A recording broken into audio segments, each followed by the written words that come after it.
Good morning, guys. I am headed out to, well, Dulles, Virginia right now. The reason I'm heading down to Dulles is I'm taking the MR2 and I'm going to go get it detailed. I actually work mostly with detailing it and talking about Modesta and a couple other things. It's going to be kind of an interesting day. It should be a fun day. I've never been down here before. I'm going to a true professional shop. My friend John runs the shop. I haven't seen John probably since 2008. I met him one time, but power of social media, we've been following each other ever since, and he said, hey man, let's come down, talk about some products, talk about some different things, and you know what, it seems like a great idea. So heading down to Dulles right now, and I'll talk to you when I get there. So let's zoom there now. All right guys, so I just got to the shop here, down here in Dulles, Virginia. I'm gonna walk inside here quick, see if John's here at his desk or not. So let's go ahead and walk inside. Hey John, how's it going, man? All right. How's it going, brother? How you doing, man? Thanks for letting me come down, dude. I appreciate all this. Absolutely, man. Let's make this quick. Let's just go ahead into the shop and let's start looking at everything. Cool. Sort of empty today, Saturday, so we've got most of our big projects cleared out of the way. Nothing crazy going on at the moment. We have a Porsche.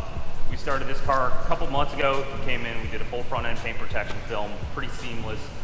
We're finishing up now. He wants to do the rest of the car where we actually got it assembled back last night. The mirrors are back on. You can see the back end disassembled. So we're very thought and meticulous on how we do our PPF coverage. You can see it's a little dirty from dust kicking out of the HVAC, but this car will be fully wrapped, very seamless in it. A couple of projects in the mist here. This one got paint correction, a very, very, very clean 82 S2000. Guy takes pride in a lot of this car. This car is beautiful. This S2000 looks fantastic. And it is, you know, you don't see tuner cars like that, pretty much stock, that are in this shape. So sadly, he's actually selling the car, but we did a multi-step paint correction, removed about 90% of the defects. Modesta BCO4 nano titanium coating on it. This car, Tesla P100D, was fully clear brought a couple months ago in here for maintenance. He's out of town traveling. He has a couple other Teslas. So we'll wrap this up cleaning it, but it's kind of a slow day here. We've got a lot of products wrapped up, getting ready for the next start on Monday. Guys, I mean, if you can see all this shop, like, this shop is absolutely massive, and down here in Virginia, it's not exactly the cheapest place in the world. So to have a shop of this magnitude, to have something this nice, is pretty much a big deal in my opinion. So this is pretty awesome for me. Also his Pulsar over there, which I know all my friends are like JDM freaks. Like, can we go over that car real quick? Like, I don't even know much about Nissan, but I know he's a Nissan god in my opinion. He knows everything about them, kind of like how I'm a Toyota freak. I grew up around Nissans, man. I started in the SR20 community. I've had a 32 GTR for, it's been, 16 years now. Right. Kind of just hit that little point in my life. I was like, I needed something a little fun to drive, and drive a Hyundai Genesis sedan for daily. So I was like, I have to have something fun. Didn't have to be fast. One of my buddies out in California who imports cars had this, and I was just like, screw it. I was like, let's do it. But it's in clean shape. I just polished it up, cleaned it up. I didn't want to make it perfect. I really wanted this thing to be rough around the edges just so I can enjoy it.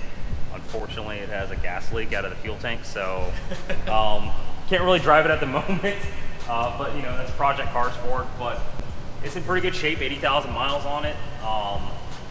Slight modifications. I didn't do any of them. They came with it. It's perfect for me, just because I don't have to do anything except for fix stuff that breaks. And it should be a fun little car whenever it gets running again. But I love it, man. It's a cool car. All-wheel drive SR20 hatchback. It's an ugly car, but that's what makes it so awesome. It's awesome. He says it's ugly. I think it's cool, and being married and stuff. I mean, I didn't even ask you. John's married here too. I mean, our wives probably go, well, why would you buy that? Car's hideous. It's the same thing with like my MR2. My wife's like, the car's hideous. Why would you buy it? Because it's cool. It's so fun. It's like a pocket rocket, and you don't get tired of driving it. No, I love the car, man. It is, like I said, it's not an attractive car. You look at an MR2, it has some sleek lines. This is very boxy, cut up with weird hood louvers. The hood on this thing is like by far the most insane thing. Is that how they come stock then? Yeah, so originally it has a top mount intercooler like the STI. He upgraded it to a front mount. So, you know, the hood scoop really is unfunctional for that purpose, except for, yeah, it does get air to the engine. The only thing sucks is washing the car. Alternator sits right down here, so if this piece leaks, there's been horror stories of people getting water on their alternator, destroying them. So it just cautious when I'm washing it, but Sure. I love the front mount. It fills out the bumper. Then it doesn't look like a normal Nissan, you know, at least it has something a little more aggressive tune to it, so. All right, guys, so next up, we're actually going to clean the MR2 here. We're gonna do, I guess, would be the basics. I'm gonna kind of let John talk here what his regiment is going to be to even start off with here, as I'm not the expert, he is the subject matter expert. So what we're gonna start off on this MR2 is just a very thorough decontamination wash. We'll make sure it's all the iron deposits, clay barred, everything's clean, the surface is smooth. The clay bar is gonna mar it up a little bit, put some light scratches, it swirls into it. But our goal today with it is, since we're on a time constraint, is to give it a healthy polish, remove some oxidation on the original single stage paint on this, bring some life back into it, and give it a good protection that's going to kind of keep them probably going through the winter at least. The car's already pretty clean itself. Most of it's just going to be the oxidation that's accumulated throughout the years from being parked outside. I'm not sure how the previous ownership was, but you know, Ryan's done a pretty good job of cleaning it up this far, and you know, our goal today is going to be make sure everything's decontaminated, give it a good polish, and kind of bring some new life back into this paint. Kind of see it mostly on the hood actually, so it'll be a fun project, man. This thing's beautiful. I'm really excited for this, and I already learned something. No idea that when you clay barred something, it actually marred the paint slightly too. Never knew that. I've probably screwed up many cars now that I think about it, 'cause I never knew that. And most people don't understand the theory is you're taking a piece of clay, moving it across the surface to take off contamination, right? And you know, there's a lot of theories in car wash of how certain products will emulsify, break up dirt, but you're talking about a piece of clay that's matted down into a pancake. You're pulling it across, so that dirt is still being pulled across. But you got to remember, when you're kind of younger, 16, 17, your parents like, hey, wash your car, clay bar, and wax it. Wax and glaze and stuff hide defects, so most of the time it'll mask those defects for a short duration. You know, you're talking a couple weeks, months. Wash your car, the wax melts off, dissipates finally, and then those defects are back and it looks worse. That's why people use that term buff and wax, because it has a tendency to hide a lot of defects. So what we'll be actually doing is leveling the defects within a safe limit. You know, we have single stage paint, some areas are a little higher and lower, so our goal is not going to be chase perfection. But our goal is, you know, it's a car that's going to be driven. You know, our goal is to get a fair amount of defects out, mainly the oxidation, really bring that pure white back to life. Make it a beautiful piece of eye candy, but you know, there will still be some defects. But Perfect. Good. I can't wait for this. So we'll go ahead and start washing in here and start from that. Here.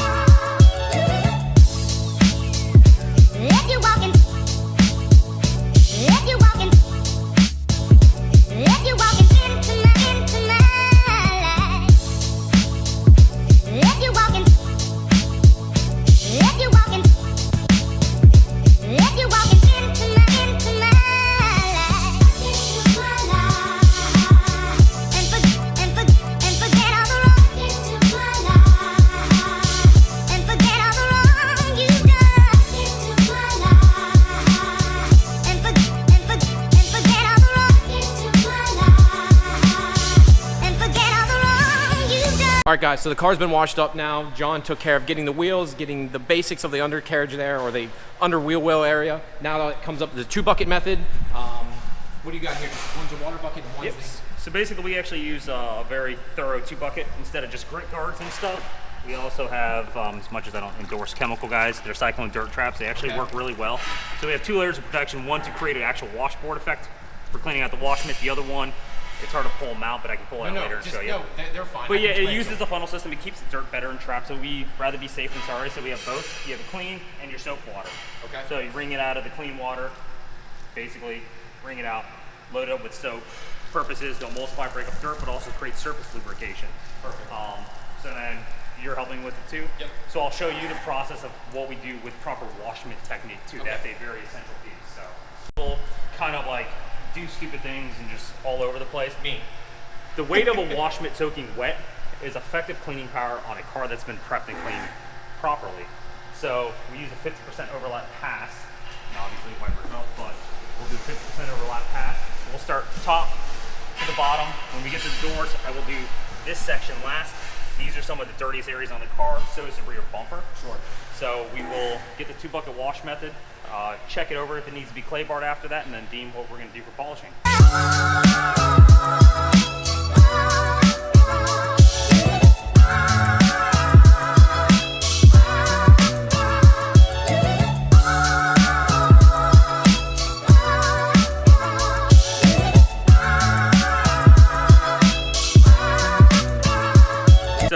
gonna use a towel driver just to sob up most of it since there's no wax protection on it and the water really doesn't move on the surface. Any cars that we've corrected coated, we typically air dry the whole car, use different towels that we have. These are for maintenance or prepping. They're waffle weeps, so they absorb a good amount of things, but I don't like drying cars with these. We prefer to use forced air out of like the Metro Vac. Sure. So I'm gonna dry up as much as we can on this, then I'm gonna use air to push water out of the tight nooks and crannies. Whether we're prepping a car or washing it, prefer to use air on everything just to make sure, like, if a customer leaves after the car's been maintained, that there's not water running everywhere, but also if we're getting right into the buffing section, that we don't have water running out of the jams and everything, picking up in the pads, splattering everywhere. So.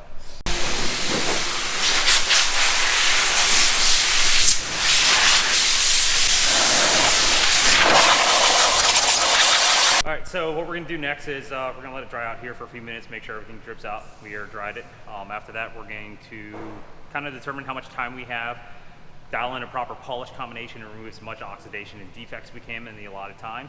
And from there, it'll be a couple hours and we'll see what results we achieve from there.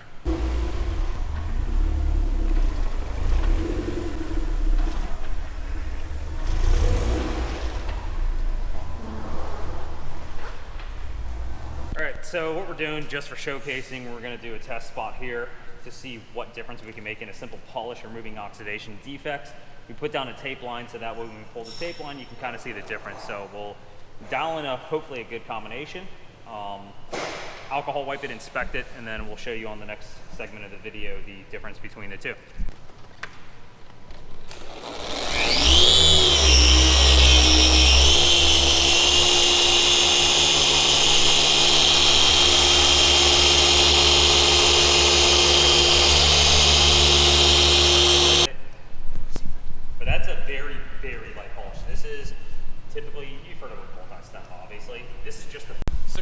Mentioned you saw something that's not of the norm, so what are we looking at here?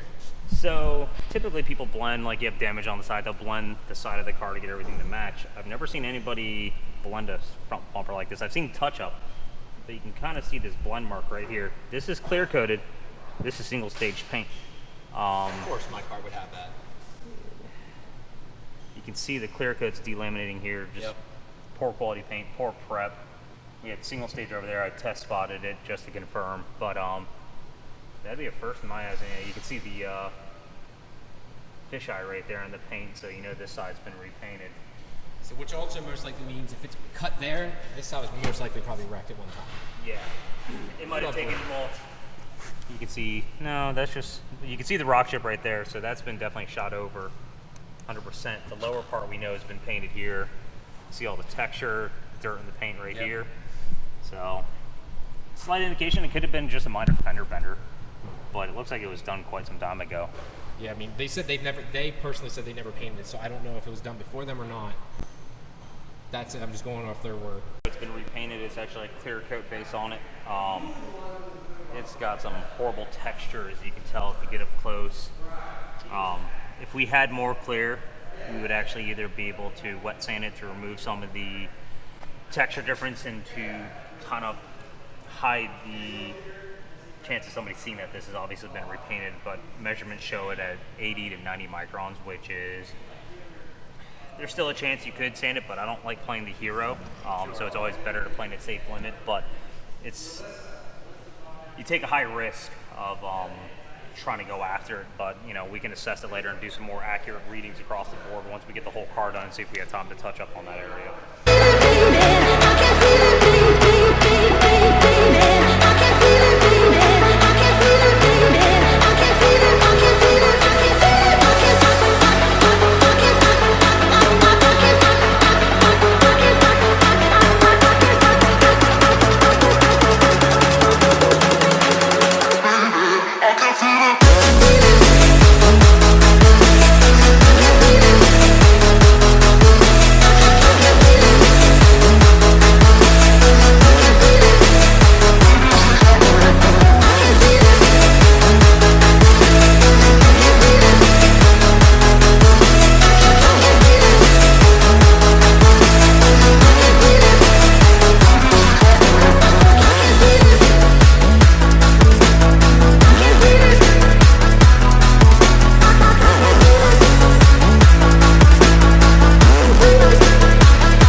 So what talk about product and everything that you're using? There's a lot of different glass cleaners. We have like 3 or 4, just depends on what we have, honestly. I hate to say it. So you have 2 towels. First one, remove the heavy debris. So think of it this way, you're gonna wanna work this way on the outside, right? Yep.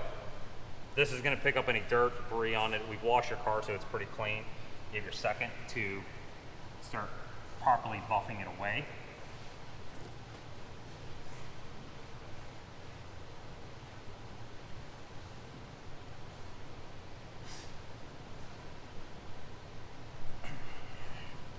As long as you do it right, now you can see obviously what you had on the inside. Yeah.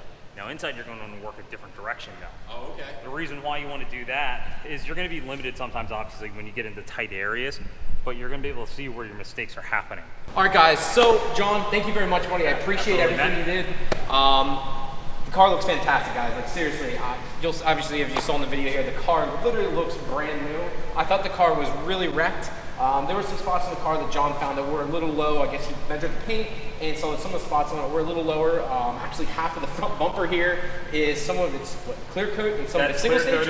And then single stage on that side. Why? I don't know. Obviously, the car is 25 years old, so you're going to have little inconsistencies like that. But for all those issues, and we spent, or I should say you spent how much time on it here today? Maybe 3 or 4 hours tops. And 3 or 4 hours, you get this as an end result. I am literally blown away how good the car looks. I couldn't be any happier. I want John, though, to kind of run down exactly what he went through today. Just a quick run through of what we went through and what you did. So we started off with a decontamination wash, cleaned all the surfaces, made sure, double check the clay bar, did everything we needed to do. We did a light machine polish, so we're not achieving perfection out of this. There are still defects within this paint. The goal behind today was restore depth, clarity, and gloss to the paint. So there are still deeper scratches, things like that that are going to be an issue in the paint. But the goal behind it was to remove the oxidation and really kind of put a shine to it. Yeah. Kind of give it a little bit more character.